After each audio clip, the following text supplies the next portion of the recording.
Yung mga tol, isang magandang tanghali.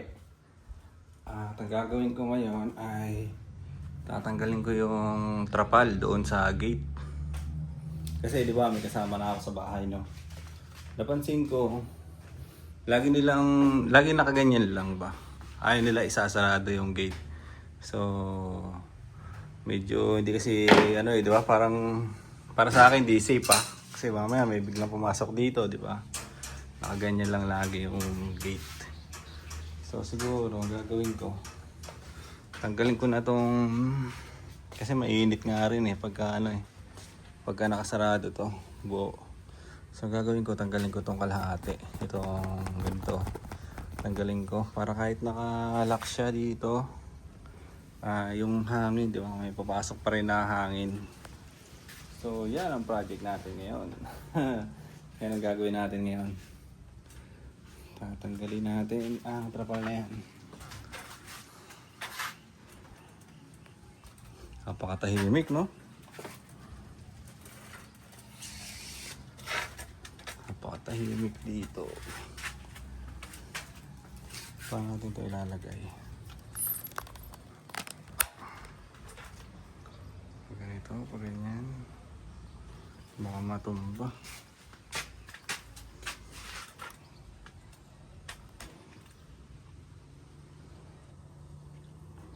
Sana hindi siya matumba, guys. Sana hindi siya matumba, mga tol. Doon. Tagilid siya, pero kagano'n. Mabilis lang naman tanggalin to, yan lang. Yung mga screw lang.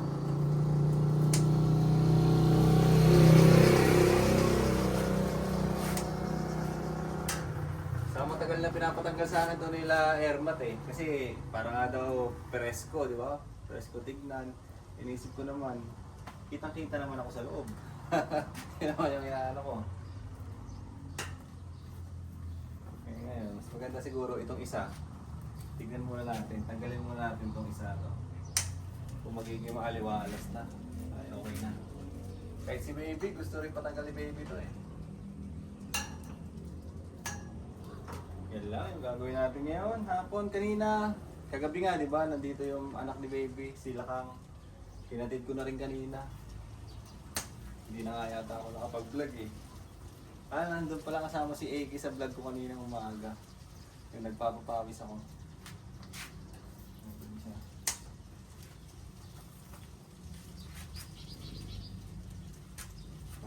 Nasasama na sa routine ko yung vlogging. Kasama na sa buhay. Network connected.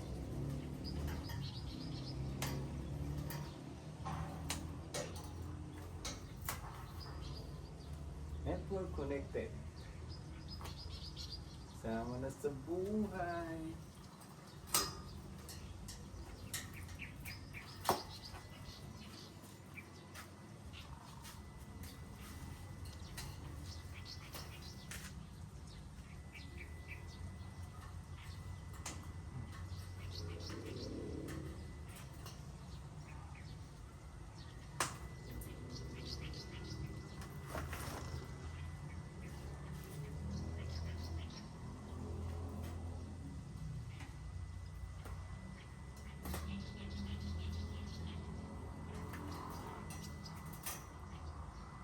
Durog na yung iba.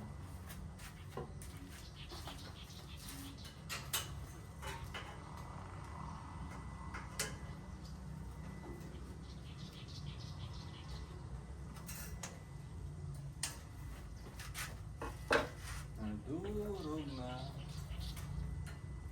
Pinaplano ko mag-bike mamaya Pinaplano ko mag-bike. Punta ako ng Pure Gold ba? Bili ako ng mga kailangan ko. Tapos plastic na lang sasabit ko dun sa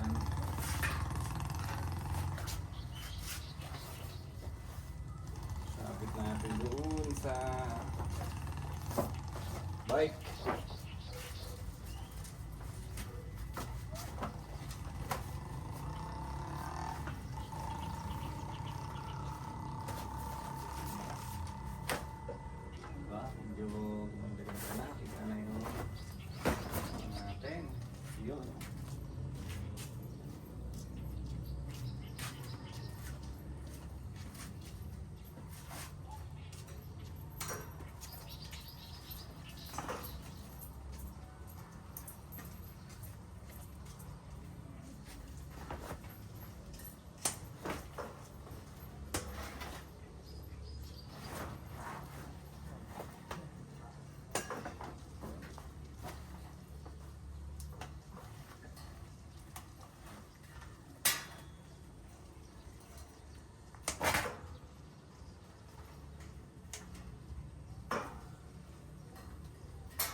daming mga ano.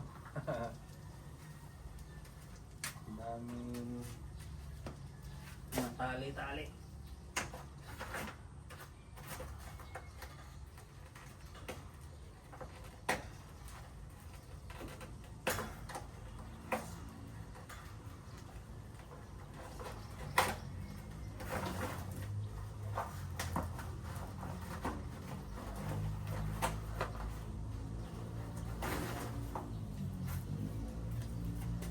Oh, yun. Tanggal na natin. At sira-sira na rin naman siya. So, dispose na to. Tapos na natin. So, diba? Bumanda na siya tignan. Kaya kasi tinakpan nila airmat ng ganito. Gawa nga ng nagtindahan sila dito, diba? Para hindi makikita yung mga paninda sa loob. Kasi dito yung tindahan nila dati, pinasok na magnanakaw. Inubos yung paninda. Kaya nagtira naman. Kinuha niya lang yung kailangan niya lang. Galing, di ba? Kinuha niya mga sigarilyo, konting cash. Pero iniwan niya yung mga dilata. Iniwan niya yung mga dilata kasi mabigat siguro. Tapos kumuha ng konting alak. Sarap. Tapon ko na to doon sa ano. Wala naman tao eh. Kasi may basurahan. Oh, meron pang konti ah.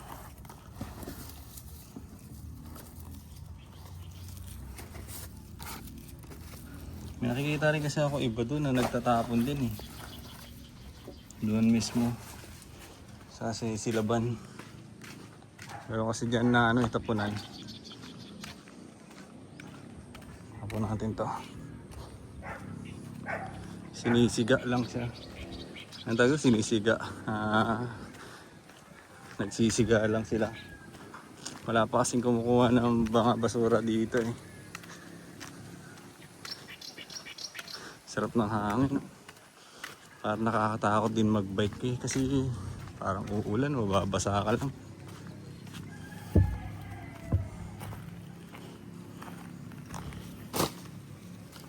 Basura. Meron pang isang basura dun. Itapon ko na rin. Wait lang. Sarap naman ang hangin, no? Presko naman. Ang bahay natin mga tol. Tayo lang mag-isa. Lonely kapag mag-isa ka. Diba? Kaya ito, meron akong cellphone. Kinakausap ko yung cellphone ko. Nagbablog ako ngayon. Kaya medyo maliwalas na tignan, no? Isa lang muna. Isa lang muna yung tanggalin natin. Okay na muna yan. Saka na to. At masyado nang open pagka inano natin to. Diba? Masyado nang open no. Tapon ko lang muna isang basura. May isa pa tayong basura dito. Habang walang tao doon, makitapon tayo. So yung mga tol, nakabalik na nga pala ako. At naitapon ko na rin yung basura na kailangan ko itapon. Ay, ito ba pala? Mga karton.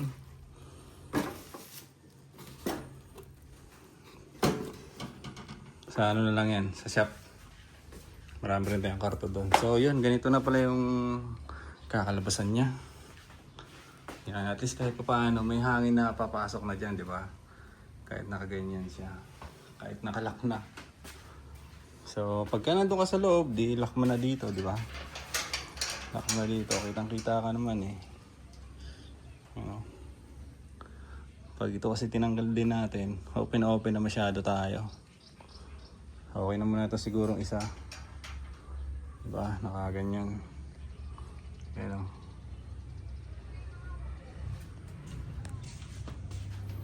Okay na muna yan mga tool. Ayan, hindi na masyado mainit yan. Inaano ko kasi katulad may tao na iba dito, sila Mia. ko nila nakabukas yung isang ano. So yan, parang ganyan din. Naka ano rin siya, di ba? Parang nakabukas din. At least may hangin na napapasok. So ang gagawin ko ngayon, papahinga na muna siguro ako. Pangalawang vlog ko na to para sa ngayong araw ah. Papahinga, tapos maliligo. Tapos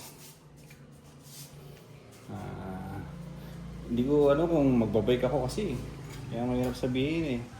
Hindi ko sure, hindi ko sure kung magbabike ako kasi mga kulimlim. Kanina, anong hinatid ko sila Kang, naulanan kami. So, bahala na bukas. Yan, bahala na mamaya. Bukas kasi papasok ako, di ba? So, pwede naman ako mamili doon sa Pure Gold pagka papasok ako. Agahan ko lang ng konti. Pwede naman tayong mamili doon. So, yun. Pahinga muna siguro. Pahinga. Tapos mamaya gabi, papawis na naman ulit sa taas. Workout na naman. Minsan, ano ko rin eh. Parang may iba sa akin pagka gutom ako. Parang sumasakit yung ulo ko. Yung bumabalik yung mga naranasan natin. Yung mga sign na meron tayong anxiety. Bumabalik siya. So, kaya kanina, dalawang beses ako kumain. Kahit, nararamdaman ko kasi yung gutom. Saka parang may iba sa akin, nahihilo na hindi ko maintindihan.